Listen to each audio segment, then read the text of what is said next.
Bien, vous avez lu le texte page 168 et page 169. Vous avez retenu pas mal d'idées sur le contenu de ces textes. Regardez bien l'illustration. On voit bien toujours la petite fille derrière la porte. Elle est toujours enfermée dans son cagibi. Amy n'a rien à voir avec son prénom. Hein. Elle n'est pas du tout douce. Elle est têtue. On ne peut pas la raisonner facilement. Hein. Elle cherche toujours à avoir le dernier mot. Donc, elle est difficile à gérer. Elle impose ses envies. Bien sûr, sans prendre en considération l'autorité des parents. Et ça, c'est mauvais. Hein. Ça, c'est pas bien du tout. D'accord? Donc, elle fait, bien sûr, regardez bien sur l'image, elle tend l'oreille. Hein, elle tend l'oreille. Pourquoi?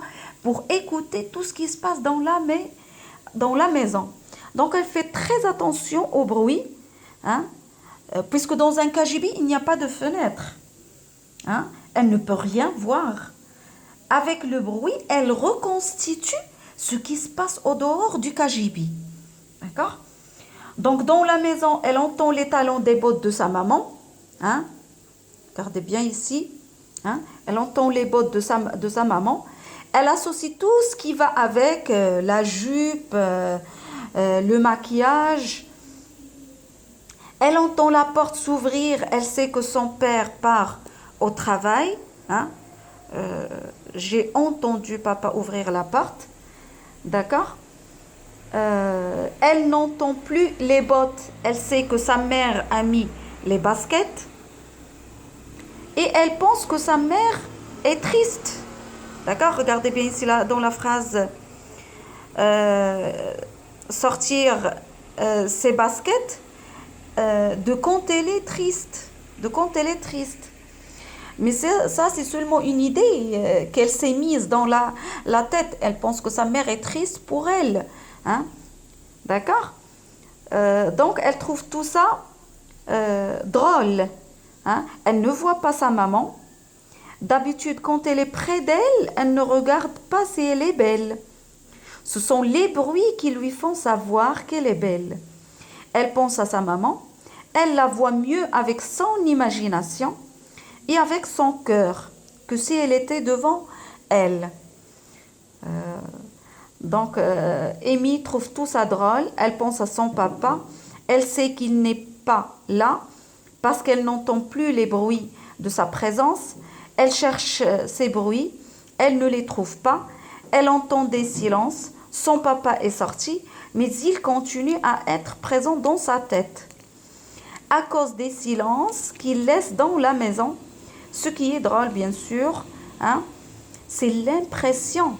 Hein, ce qui est drôle vraiment, c'est l'impression de mieux voir quand on ne voit pas. D'accord? Vous pouvez faire la même chose. Vous fermez seulement les yeux. Vous fermez seulement les yeux et vous allez prêter attention à l'écoute. D'accord? Donc, avec votre oreille, vous pouvez voir tout ce qui se passe autour de vous. D'accord? Donc, ce qu'on peut retenir de ces chapitres, c'est que Amy, elle a appris pas mal de choses. Hein? Pas mal de choses. Donc, elle donne de l'importance maintenant à l'écoute. Regardez bien dans la phrase dans mon cagibi, j'ai appris à reconnaître les silences de la maison.